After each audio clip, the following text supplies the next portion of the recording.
Pitch is the high or low frequency of a sound. When you sing, you create pitch because your vocal cords vibrate at a certain speed. As an example, a foghorn emits a low frequency or pitch, whereas the sound your smoke detector emits when you press the test button is a high frequency or pitch. Pitch is one of the fundamental foundational core elements in singing, so much so that it is one of the most important, perhaps the most important quality of a great voice. Absolute pitch, often called perfect pitch, is a rare ability of a person to identify or recreate a given musical note without the benefit of a reference tone. To sing on pitch, start by standing in good singing posture with your chest held high and your shoulders pulled back and down. Then, practice matching your voice to a pitch on a piano, acoustic guitar, digital tuner, or a tambura app. In singing, when your vocal cords vibrate at a faster speed, you sing a higher pitch than when they vibrate more slowly.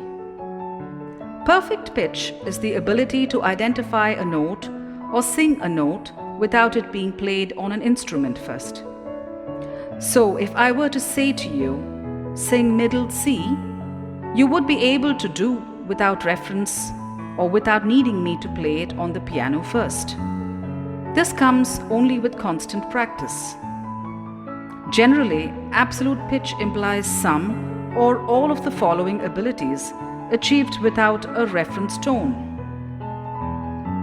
Identify by name individual pitches. Example, F sharp, A, G, C, played on various instruments. People may have absolute pitch along with the ability of relative pitch, and relative and absolute pitch work together in actual musical listening and practice, but strategies in using each skill vary. Pitch is different from key.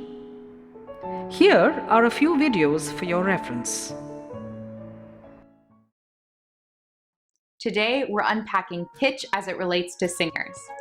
Pitch in the universe doesn't actually exist.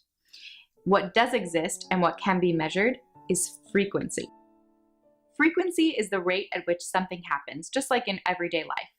When it comes to us as singers, the frequency that we're talking about happening is actually the rate at which our vocal folds are coming together inside of our larynx. If I were to sing the note A440, which is the note that most orchestras tune to, what I'm actually doing is producing a frequency of my vocal folds coming together at 440 times per second. In sound, we measure frequency in hertz, and that's how many times something happens in 1 second. So that A440 that I just sang is actually measured 440 hertz. That frequency in which our vocal folds are coming together is translated into the air as a sound wave. When that sound wave reaches our ear, our brain interprets that information as pitch.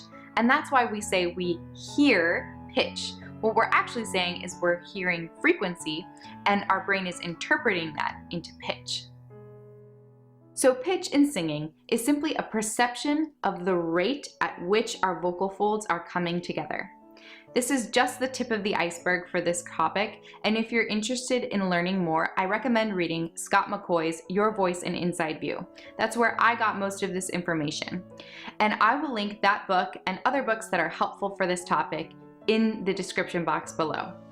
Thumbs up this video if you found it helpful or interesting, and leave a comment or a question if you'd like to participate in the conversation. Thanks for watching. Now go sing. Okay, how to sing, improve your pitch. The other type of tension is the pull up the chest voice, like, this is your chest voice. Hey, I'm talking my chest voice down here. Hey, this is my head voice up here. And so when I when I sing loud, when people like sing up in the higher notes, a lot of times instead of going into head voice up here, they'll try to take their chest voice and be like, hey, like hey, get those high notes still like in their chest voice, and that creates a lot of strain in the voice here, and it actually raises your larynx up, and that basically is squeezing all this like area right here, and it's impossible to have good sound in general when you're squeezing your throat like that. But what usually happens with that strain is notes go flat. That's flat. Like flat is kind of go down. So what's happening is you're overusing what are called the compression muscles inside here, and that's like the whole raised larynx thing. Hi, I'm Anya Singleton, and we're going to talk about pitch control tips. The biggest thing about pitch control is breath. If you're not supported well with the breath, then the pitch will not be sustained. And I think a really easy thing for you to do is to just go to the piano and just pick a note. So I'm just picking middle C at random here. And I'm just going to work within jumping around from C to C, right, an octave. And what we're going to do is we're just going to pick notes, and I'm going to hone in and just see if I can match the pitch. And then when you get more comfortable, you can make the leap yourself and then hit the note to see if you've actually matched it, so that you really are training your ear to control pitch. So here's an example. I'm just going to pick a middle C. Ah, right? And then if I go a third above, ah. Now I can remember what those notes were. Middle C, ah, and in the E above it, ah, right? So I'm really making sure that I'm tuned into those notes. Once you feel more comfortable, then you can do exercises where you go, you jump around and you kind of do muscle memory to remember what it is. But I think start simply. Really make sure you're in that note. And another good thing to do is you can jump octaves. It's so that way you're really working. And I'm going to start a little lower for this one on an A. Ah, ah, and then we can move up. Ah, so I'm moving up, but I'm jumping octaves. Octaves are tough because you've got all those notes in between, and this way you're really supporting yourself. I have to sing differently here than I do here. So I'm going to have to use more breath the higher up I go. So just thinking about how you're using your breath, and keep yourself in a comfortable range for yourself when you're doing pitch. If you're singing outside a range, it's too high, too low, then it's going to be very difficult to control the pitch. Pitch is something that even good singers work hard to have. You can have a really good musical ear and you can have a good voice and still go slightly off pitch. You can have a voice that goes off pitch just from not being a singer or not using the voice much. The more you sing, the better your center of pitch gets. You want to think of pitch like a circle with a bullseye right in the center.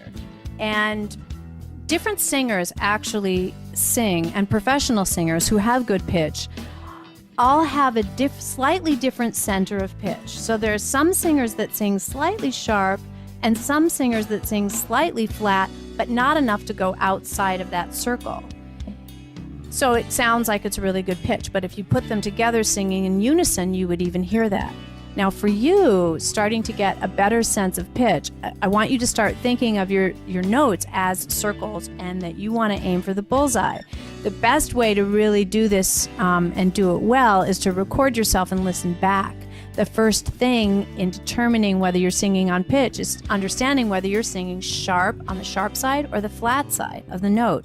So I like to take it to the max first. Let's sing at the center of pitch and then go outside of the pitch so that you can hear that difference. So we're going to go sharp first. So I'm going to sing ah, ah.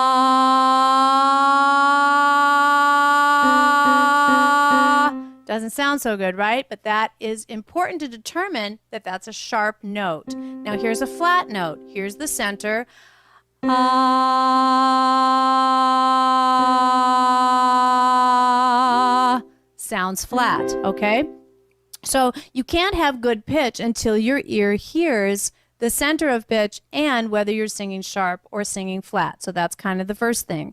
And I recommend going to the piano, playing a note and trying to hit the pitch, and then go slightly sharp, and then come back to the center and then go slightly flat, kind of like tuning a guitar string, how we bring it into the pitch. Okay?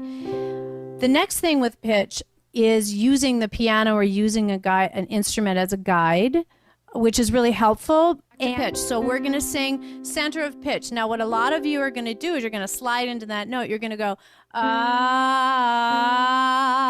And what I want you to imagine is you're going to aim right for that center of the bullseye.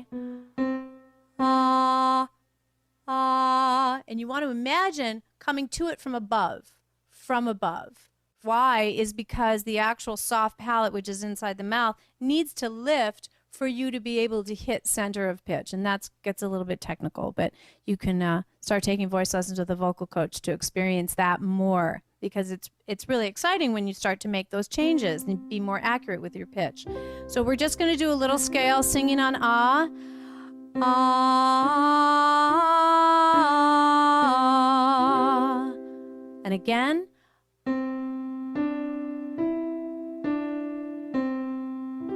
Okay, now, pretty good so far. Now we're going to go to a 5-note scale. The challenge here is in the major scale. There is a whole note, half note, whole note series. Okay, so the relationship between all of those notes is not exactly the same, which is where most people tend to go off pitch. And this is a little bit more advanced, but I wanted to give it to you because I think it would be interesting for you to learn. So we're going to hear that scale again, and the 4th note is the half step. Here we go. Ah,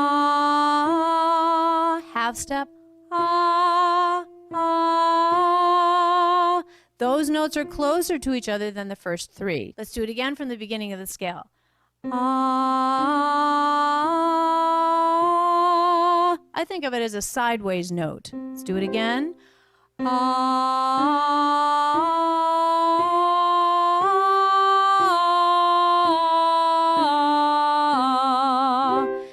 Mastering your whole steps and half steps have a lot to do with having good pitch.